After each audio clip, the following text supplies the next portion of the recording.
السلام علیکم ورحمۃ اللہ وبرکاتہ۔ بسم اللہ الرحمن الرحیم۔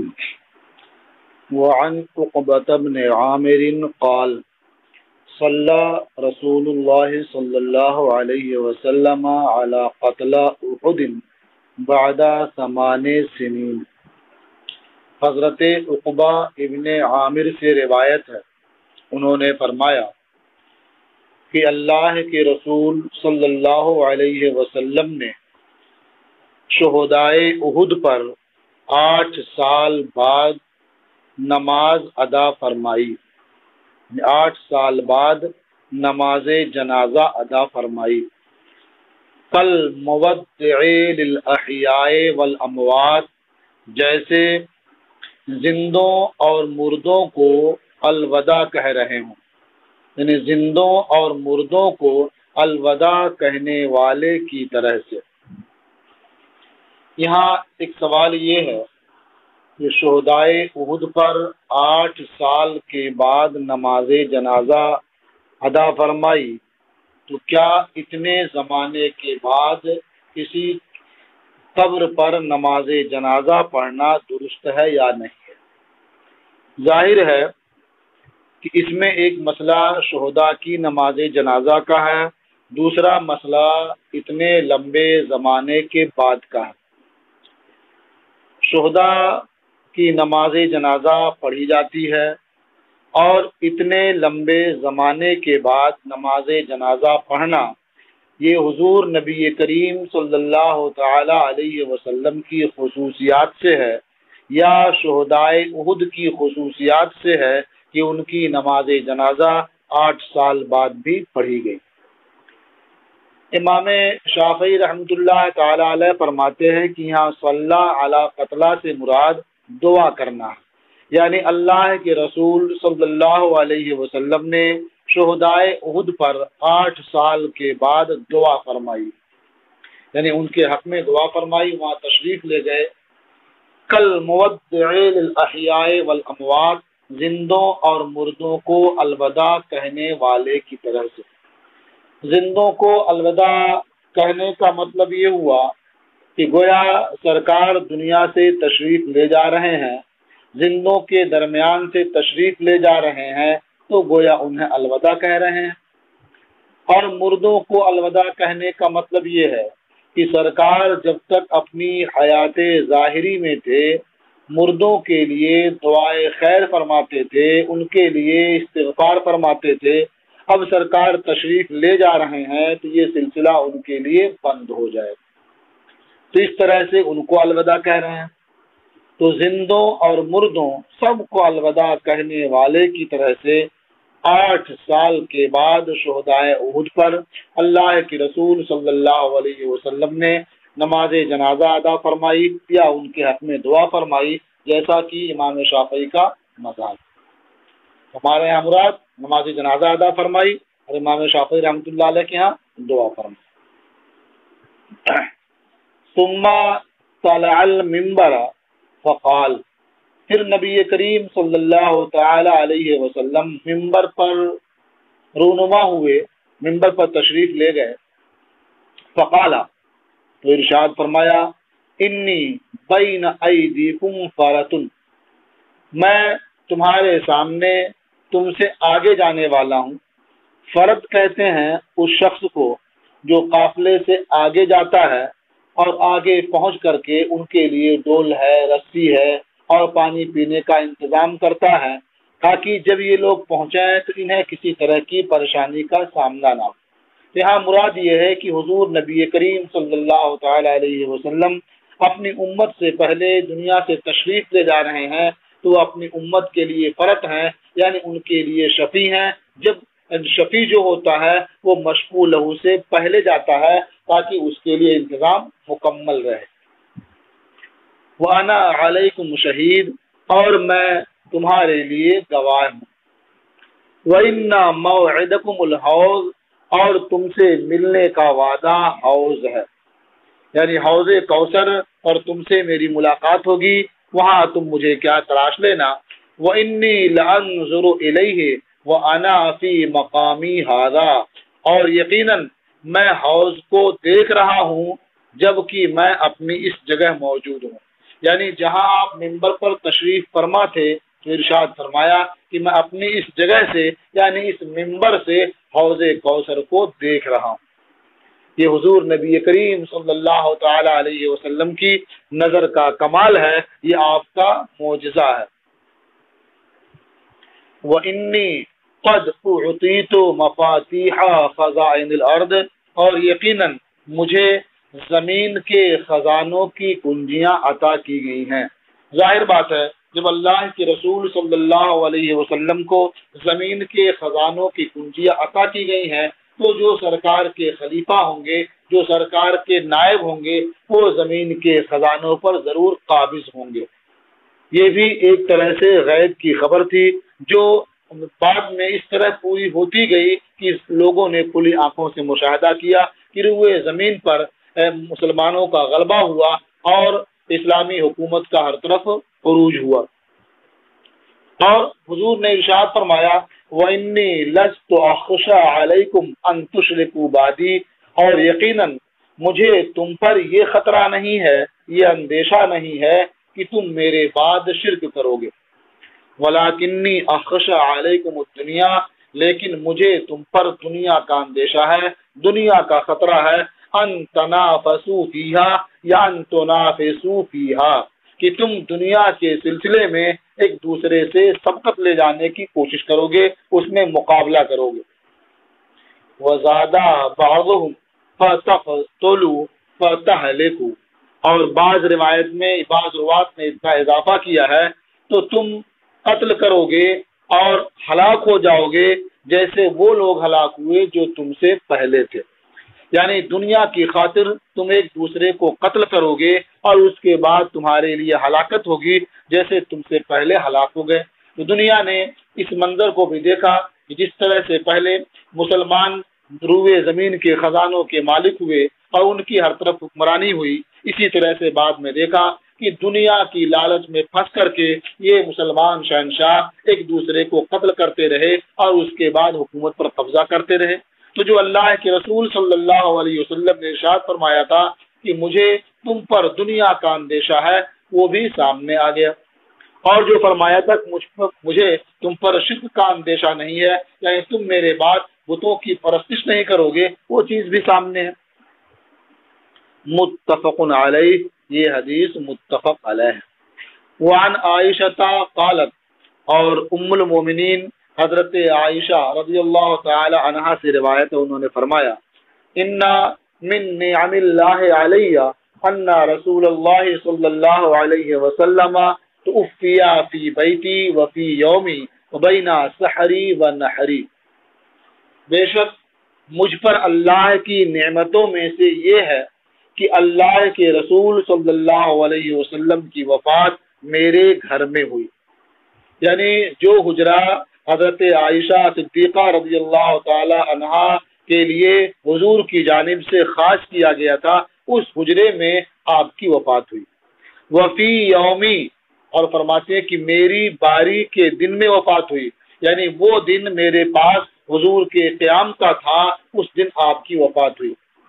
یوں تو جب حضور نبی کریم صلی اللہ تعالی علیہ وسلم کی بیماری کا آغاز ہوا تو اس دن بھی حضور نبی کریم صلی اللہ تعالی علیہ وسلم حضرت عائشہ صدیقہ رضی اللہ تعالی عنہا کے ہاں قیام فرما تھے، اور جب بیماری سخت ہو گئی تو حضرت میمونہ رضی اللہ تعالی عنہا کے یہاں تشریف فرما تھے.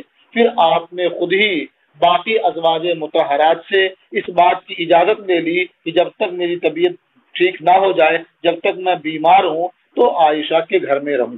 سب نے اسے منظور کر لیا اور اس کے بعد سے مستقل اللہ کے رسول صلی اللہ علیہ وسلم ام المومنین حضرت عائشہ صدیقہ رضی اللہ تعالی عنہا کے گھر میں تشریف فرما رہے. لیکن جس دن آپ کی وفات ہوئی وہ ترتیب کے لحاظ سے حضرت عائشہ کی باری کا تھی. تو اس طرح سے فرمایا یہ اللہ کی نعمتوں میں سے ہے کہ حضور کی وفات میرے گھر میں ہوئی اور میری باری کے دن میں ہوئی. وبینا سحری و نحری، سحر سے مراد یہاں سینہ ہے اور نہر کہتے ہیں جو نہر کرنے کی جگہ ہوتی ہے، ملادے کی جگہ ہوتی ہے، وہ نہر ہے۔ یہاں مراد سینے کے اوپر کا حصہ ہے، حلق کے پاس کا۔ تو بینا سحری و نہری، اور میرے سینے اور حلق کے درمیان ہوئی، یعنی جب آپ کی وفات ہوئی تو آپ ام المومنین حضرت عائشہ صدیقہ رضی اللہ تعالی عنہا کے سینے سے ٹیک لگائے ہوئے تھے، تو آپ محسوس کر سکتے ہیں کہ اس وقت حضور کا سر اقدس آپ کے سینے اور آپ کے رخسار کے نیچے تھا، یعنی حلق کے درمیان تھا۔ اسی کو بیان فرمایا بینا سحری و نحری۔ یہ اللہ تعالیٰ کے انعامات میں سے ایک ہے۔ اور مزید فرمایا وَإِنَّ اللَّهَ جَمَعَ بَيْنَ رِيقِي وَرِيقِهِ عِنْدَ مَوْتِهِ، اور اللہ تعالیٰ کے انعامات میں سے یہ بھی ہے کہ اللہ تعالیٰ نے میرے تھوک اور حضور کے لعاب دہن کو حضور کے وصال کے وقت جمع کر دیا۔ اللہ تعالیٰ نے میرے تھوک اور حضور کے لعاب دہن کے درمیان ان کے انتقال کے وقت جمع کر دیا، دونوں ایک ساتھ جمع ہوئے۔ وہ کیسے جمع ہوئے اس کی تفصیل فرماتی ہیں، داخل علیہ عبد الرحمن ابن ابی بکر، میرے پاس عبد الرحمن ابن ابو بکر آئے، یہ ان کے بھائی ہیں۔ وہ بیدہی سواک، ان کے ہاتھ میں مسواک تھی۔ وَأَنَا مُسْنِدَةُ رسول اللہ صلی اللہ علیہ وسلم، اور میں اللہ کے رسول صلی اللہ علیہ وسلم کو سہارا دیے ہوئے تھی، یعنی سرکار مجھے ٹیک لگا کر کے آرام فرما رہے تھے، مجھے ٹیک لگائے ہوئے تھے۔ فَرَأَيْتُهُ يَنْظُرُ إِلَيْهِ، تو میں نے دیکھا کہ نبی کریم صلی اللہ تعالی علیہ وسلم حضرت عبد الرحمن ابن ابو بکر کی طرف مسواک کو دیکھ رہے ہیں۔ وَعَرَفْتُ أَنَّهُ يُحِبُّ السِّوَاكَ، میں نے جان لیا کہ حضور مسواک کرنا چاہ رہے ہیں، مسواک کی خواہش رکھتے ہیں۔ فَقُلْتُ آخُذُهُ لَكَ، میں نے عرض کیا یا رسول اللہ آپ کے لیے مسواک لے لوں؟ فَأَشَارَ بِرَأْسِهِ أَن نَعَمْ، تو حضور نے سر سے اشارہ فرمایا کہ ہاں میرے لیے مسواک لے لو۔ فَتَنَاوَلْتُهُ، تو میں نے اپنے بھائی عبد الرحمن سے مسواک لے لی اور اس کے بعد حضور کی خدمت میں پیش کر دی۔ تو حضور نے مسواک کرنی چاہی، فَاشْتَدَّ عَلَيْهِ، تو مسواک کرنا حضور پر دشوار ہوا کیونکہ وہ سخت تھی، تو سختی کی وجہ سے حضور کا مسواک کو چبانا اور اس میں سے اسے مسواک کرنے کے قابل بنانا دشوار ہوا۔ وَقُلْتُ، تو میں نے عرض کیا وَلَيِّنُهُ لَكَ، میں نے عرض کیا رسول اللہ آپ کے لیے اسے نرم کر دوں؟ فَأَشَارَ بِرَأْسِهِ أَن نَعَمْ، تو حضور نے اپنے سر سے اشارہ فرمایا کہ ہاں اسے نرم کر دوں۔ فَلَيَّنْتُهُ، تو میں نے اسے نرم کیا، یعنی پہلے حضور نے اپنے منہ میں مسواک ڈالی، لیکن اسے مسواک کرنے کے قابل بنانا، ریشے بنانا اس میں، یہ حضور کے لیے مشکل ہوا۔ تو پھر حضور میں نے جب عرض کیا کہ میں آپ کے لیے نرم کر دوں تو حضور نے مسواک نکال کر کے مجھے دے دی۔ تو اس طرح سے مسواک کے ساتھ حضور کا لعاب دہن لگا، پھر میں نے اپنے منہ میں ڈال کر کے اسے نرم کیا تو میرا تھوک بھی اس میں لگا، اور نرم کرنے کے بعد پھر میں نے سرکار کو دے دیا اور سرکار نے وہ مسواک کی۔ اس طرح سے دوبارہ اس کے ساتھ حضور کا لعاب دہن لگا۔ تو یہ گویا آخری موقع پر حضور کا لعاب دہن میرے تھوک کے ساتھ جمع ہو گیا، یا یہ بھی کہہ سکتے ہیں میرا تھوک بھی حضور کے لعاب دہن کے ساتھ جمع ہو گیا۔ فَلَيَّنْتُهُ، تو میں نے مسواک نرم کر دی۔ فَأَمَرَّهُ، تو حضور نے اسے اپنے دانتوں اور اپنی زبان پر گھمایا۔ وَبَيْنَ يَدَيْهِ رَكْوَةٌ فِيهَا مَاءٌ، اور حضور کے سامنے ایک چمڑے کا برتن تھا جس میں پانی تھا، یہ کہہ سکتے ایک مشکیزہ تھا جس میں پانی پڑا ہوا تھا۔ وَجَعَلَ يُدْخِلُ يَدَيْهِ فِي الْمَاءِ، تو حضور اپنے ہاتھ پانی میں داخل کرنے لگے۔ وَيَمْسَحُ بِهِمَا وَجْهَهُ، اور دونوں ہاتھوں سے اپنے چہرے پر پھیرنے لگے۔ وَيَقُولُ، اور ارشاد فرمانے لگے، لا الہ الا اللہ، اللہ کے سوا کوئی معبود نہیں ہے۔ ان للموت سکرات، یقیناً موت کے لیے سختیاں ہیں، موت کی مشقتیں ہیں۔ ثم نصب یدہ، پھر اللہ کے رسول صلی اللہ علیہ وسلم نے اپنا دست مبارک اوپر اٹھایا، گویا جیسے دعا میں اپنا ہاتھ اٹھاتے ہیں اس طرح سے حضور نے اپنا ہاتھ اوپر اٹھایا۔ وجعل یقول، پھر کہنے لگے پھر رفیق الاعلی حتی قبض، تو کہنے لگے پھر رفیق الاعلی۔ پھر رفیق الاعلی کا مطلب کیا ہے کہ اے اللہ مجھے رفیق اعلی میں بنا دے، یا میں رفیق اعلی میں داخل ہونا چاہتا ہوں، یا میں رفیق اعلی کے ساتھ لاحق ہونا چاہتا ہوں، یا بازائدہ ہو تو مانا ہوگا میں رفیق اعلیٰ کو چاہتا ہوں۔ تو اس طرح سے پھر رفیق اعلیٰ کی مختلف توجیہیں ہیں۔ اب رفیق سے کیا مراد ہے؟ تو ایک قول یہ ہے کہ رفیق اللہ تعالیٰ کے ناموں میں سے ایک نام ہے، تو دعا کا مطلب یہ ہوا کہ میں اللہ جل شانہ سے ملنا چاہتا ہوں، میں اللہ جل شانہ کو اختیار کرتا ہوں۔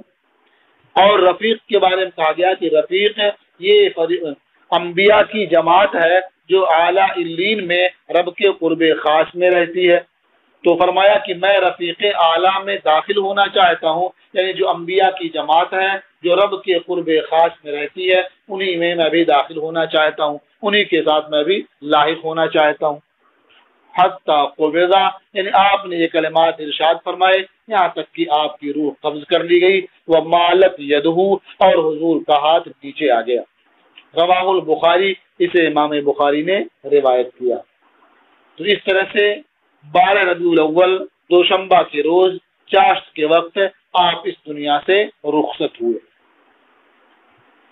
وعنہا قالت، اور انہی سے روایت فرمایا، سمعت رسول اللہ صلی اللہ علیہ وسلم یقول، میں نے اللہ کے رسول صلی اللہ علیہ وسلم کو فرماتے ہوئے سنا، ما من نبی یمرض الا خیر بین الدنیا والآخرہ، جو نبی بھی بیمار ہوتے ہیں انہیں دنیا اور آخرت کے درمیان اختیار دیا جاتا ہے، یعنی ماں کے ذریعہ نفی، اللہ کے ذریعہ اس کا استثناء مثبت ہو گیا۔ جو نبی بھی بیمار ہوتے ہیں انہیں دنیا اور آخرت کے درمیان اختیار دیا جاتا ہے۔ وَقَانَا فِي شَكْوَاهُ الَّذِي قُبِضَ أَخَذَتْهُ بُحَّةٌ شَدِيدَةٌ، اور حضور اپنی اس بیماری میں جس میں آپ کی روح قبض کی گئی انہیں سخت کھانسی نے آ لیا، سخت کھانسی آنے لگی۔ فَسَمِعْتُهُ يَقُولُ، تو میں نے حضور کو فرماتے ہوئے سنا، مع الذین انعمت علیہم من النبیین والصدیقین والشہداء والصالحین فعلمت انہ خیر، یعنی حضور ارشاد فرما رہے ہیں کہ ان کے ساتھ جن پر تو نے انعام کیا ہے، یعنی انبیاء، صدیقین، شہداء اور صالحین کے ساتھ۔ حضرت عائشہ فرماتی ہے فعلمت انہ خیر، تو میں نے جان لیا کہ حضور کو اختیار دیا گیا ہے اور حضور نے انبیاء، صدیقین، شہداء اور صالحین کی جماعت کو اختیار کیا ہے۔ تو یہ حدیث بھی اس بات کی تائید کرتی ہے کہ اوپر جو پھر رفیق الاعلیٰ میں اور رفیق ہے اس سے مراد اللہ تعالیٰ کا اس نگرامی نہیں ہے بلکہ انبیاء کی جماعت مراد ہے، جیسا کہ اس دوسری حدیث میں من النبیین و صدیقین موجود ہے۔ یہ حدیث بھی متفق علیہ۔ وعن انس قال، اور حضرت انس سے روایت انہوں نے فرمایا، لما ثقل النبی صلی اللہ علیہ وسلم، جب نبی کریم صلی اللہ تعالی علیہ وسلم بوجھل ہو گئے، یعنی طبیعت کچھ زیادہ خراب ہو گئی اور وقت آخر آ پہنچا، جعل یتغشاہ الکرب، تو مرض کی شدت ان پر چھانے لگی، یعنی اس کی وجہ سے کچھ غشی کا اثر ہونے لگا۔ فقالت فاطمہ وَكَرَبَ أَبَاهُ، تو حضرت فاطمہ رضی اللہ تعالی عنہا نے فرمایا، ہائے میرے باپ کی مصیبت، ہائے میرے باپ کی تکلیف۔ فقال لها ليس على أبيك كرب بعد اليوم، تو اللہ کے رسول صلی اللہ علیہ وسلم نے حضرت فاطمہ سے فرمایا کہ تیرے باپ پر آج کے بعد کوئی تکلیف نہیں ہے، کوئی مشقت نہیں ہے۔ فلما مات، جب نبی کریم صلی اللہ تعالی علیہ وسلم کا وصال ہو گیا، قالت یا ابتا اجاب ربا دعا، حضرت فاطمہ نے فرمایا، ہائے میرے باپ جنہوں نے رب کی دعوت کو قبول کر لیا، یعنی رب نے انہیں بلایا تو حضور نے قبول کر لیا اور رب کے پاس تشریف لے گئے۔ یا ابتا من جنت الفردوس ماوا، اے میرے باپ جن کا ٹھکانہ جنت الفردوس ہے۔ یا ابتا الی جبریل ننعا، اے میرے باپ میں جبریل کو آپ کے مرنے کی خبر دوں گی۔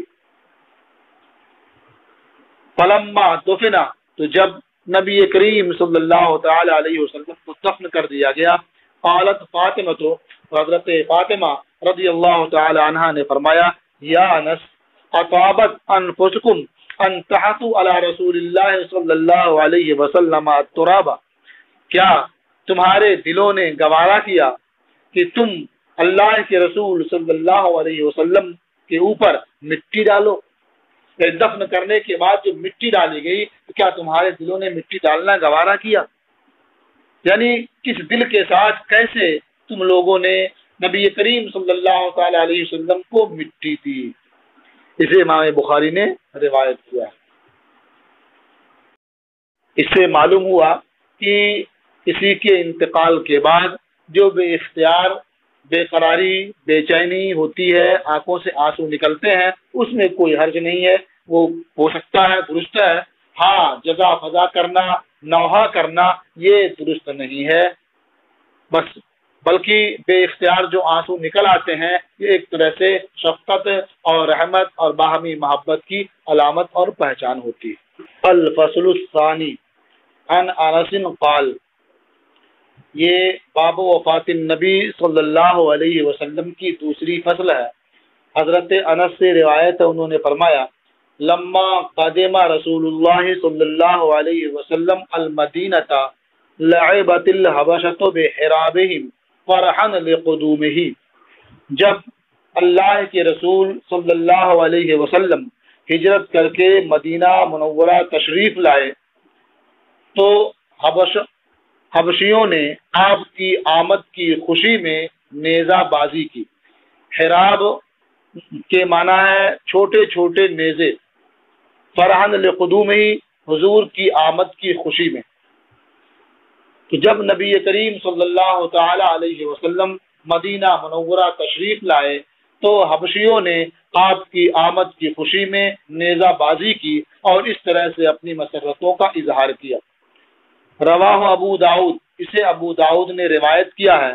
وفی روایت دارمی قال، اور دارمی کی روایت میں فرمایا، ما رأیت یوما قط کان احسن ولا اضوى من یوم دخل علینا فیہ رسول اللہ صلی اللہ علیہ وسلم، میں نے کبھی کوئی دن نہیں دیکھا جو اس دن سے زیادہ خوبصورت اور زیادہ روشن ہو جس دن اللہ کے رسول صلی اللہ علیہ وسلم ہمارے پاس تشریف لائے۔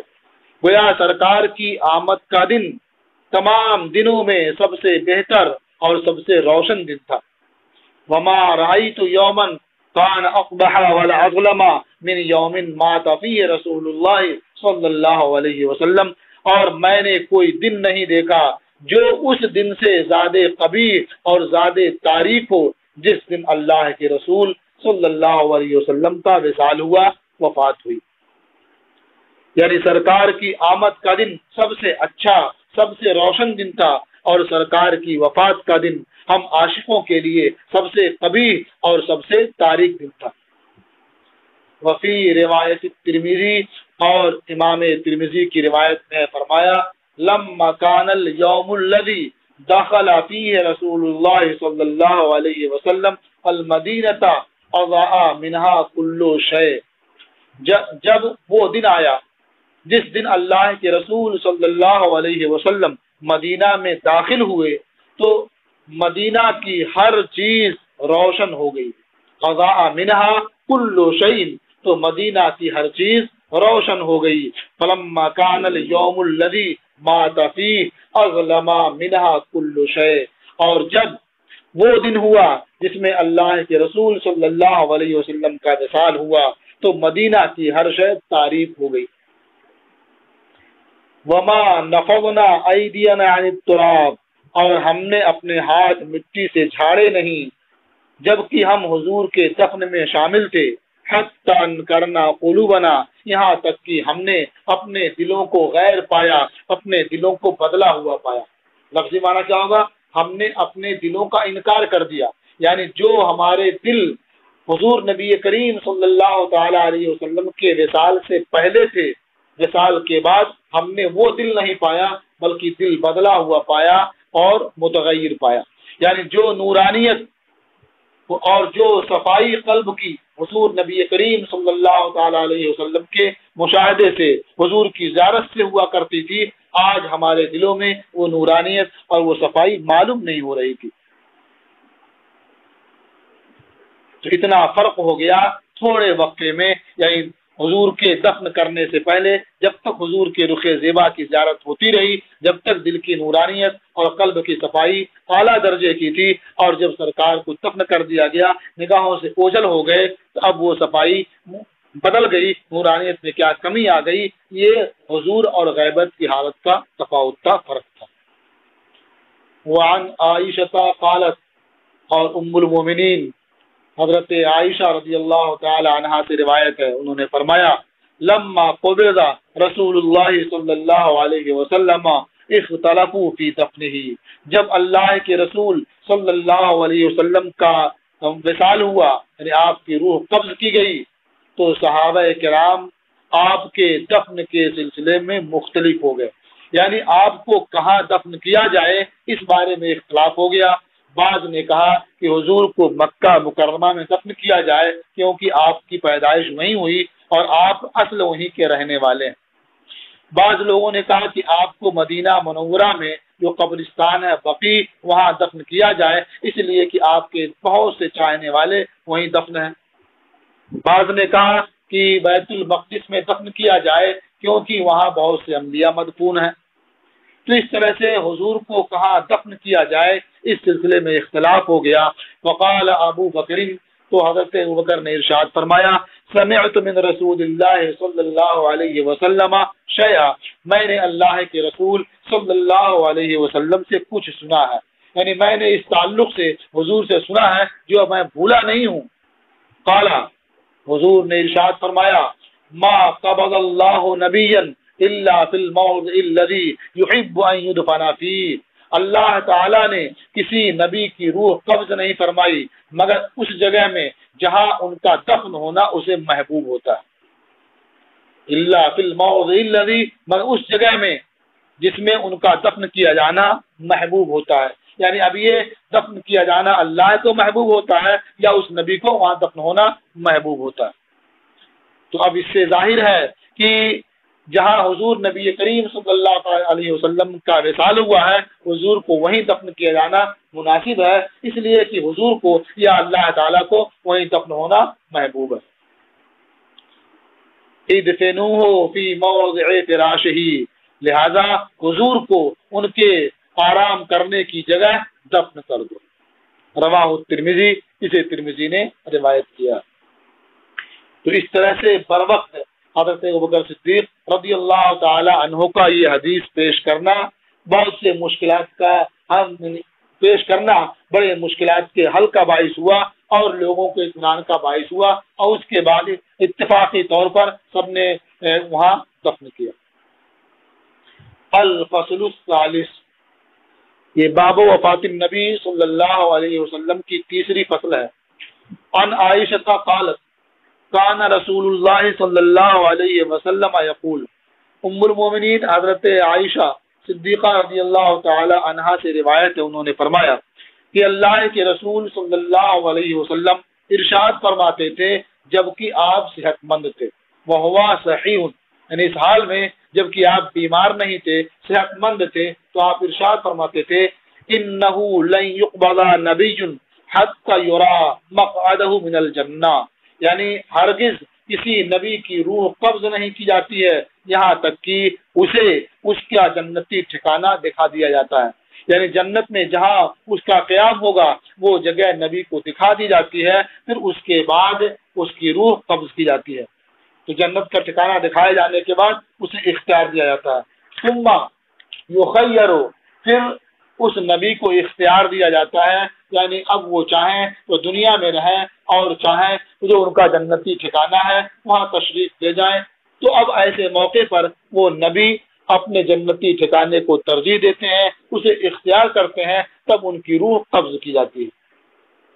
قالت عائشہ، حضرت عائشہ رضی اللہ تعالی عنہا نے فرمایا فلما نزل به ورأسه على فخذی، تو جب نبی کریم صلی اللہ تعالی علیہ وسلم کی موت کا وقت قریب آ گیا، اس حال میں کہ حضور کا سر اقدس میری ران پر تھا، غشی علیہ، تو حضور پر غشی طاری ہوئی، ثم افاقا، پھر افاقہ ہوا، فاشخص بصرہ الی السقف، تو اللہ کے رسول صلی اللہ علیہ وسلم نے اپنی نظر چھت کی طرف اٹھا دی، ثم قال، پھر ارشاد فرمایا اللہم الرفیق الاعلی، اے اللہ میں رفیق اعلی کو اختیار کرتا ہوں۔ تو جب میں نے دیکھا کہ غشی کے بعد اللہ کے رسول صلی اللہ علیہ وسلم نے اپنی نظر چھت کی طرف اٹھا دی اور غور سے کوئی چیز دیکھنے لگے، اور پھر اس کے بعد ارشاد فرمایا اللہم الرفیق الاعلی، تو میں سمجھ گئی کہ حضور کو اختیار، یعنی حضور کا ٹھکانہ دکھا دیا گیا، اور اس کے بعد حضور کو اختیار دیا گیا، اور حضور نے رفیق اعلیٰ کو اختیار کیا۔ اس کا مطلب یہ ہے کہ حضور اب ہمارے درمیان نہیں رہیں گے۔ قلتو، حضرت عائشہ فرماتی ہیں قلتو، میں نے کہا اذن لا یختارونا، جب تو حضور ہمیں اختیار نہیں کریں گے، یعنی اب انہوں نے آخرت کو اختیار کر لیا ہے، اب ہمارے درمیان نہیں رہیں گے۔ قالت، انہوں نے فرمایا وعرفت انہ الحدیث الذی کان یحدثنا بہ، اور میں نے جان لیا یہ وہ حدیث ہے، یہ وہی بات ہے جو اللہ کے رسول صلی اللہ علیہ وسلم ہمیں بتایا کرتے تھے، وہو صحیح، جبکہ آپ صحت مند تھے، تندرست تھے، فی قولہ، اپنے اس قول میں، انہ لن یقبض نبی قط حتی یری مقعدہ من الجنہ، کہ ہرگز کسی نبی کی روح کبھی قبض نہیں کی جاتی ہے یہاں تک کہ اسے اس کا جنتی ٹھکانہ دکھا دیا جاتا ہے، ثم یخیر، پھر اس نبی کو اختیار دیا جاتا ہے کہ چاہے تو دنیا میں رہے اور چاہے تو یہاں آئے۔ قالت عائشہ، تو حضرت عائشہ رضی اللہ تعالی عنہا نے فرمایا فکان آخر کلمۃ تکلم بها النبی صلی اللہ علیہ وسلم قولہ اللہم الرفیق الاعلی، تو اللہ کے رسول صلی اللہ علیہ وسلم کا آخری کلمہ جو نبی کریم صلی اللہ علیہ وسلم اپنی زبان پر لائے، ان کا یہ فرمانا تھا اللہم الرفیق الاعلی، اے اللہ میں رفیق اعلی میں داخل ہونا چاہتا ہوں، ان سے ملنا چاہتا ہوں۔ متفق علیہ، یہ حدیث متفق علیہ۔ بس آپ کا سبق آج کا یہاں تک رہے گا، اب انشاءاللہ آگے آپ دوسری حدیث کل پڑھیں گے۔ السلام علیکم ورحمۃ اللہ تعالی وبرکاتہ۔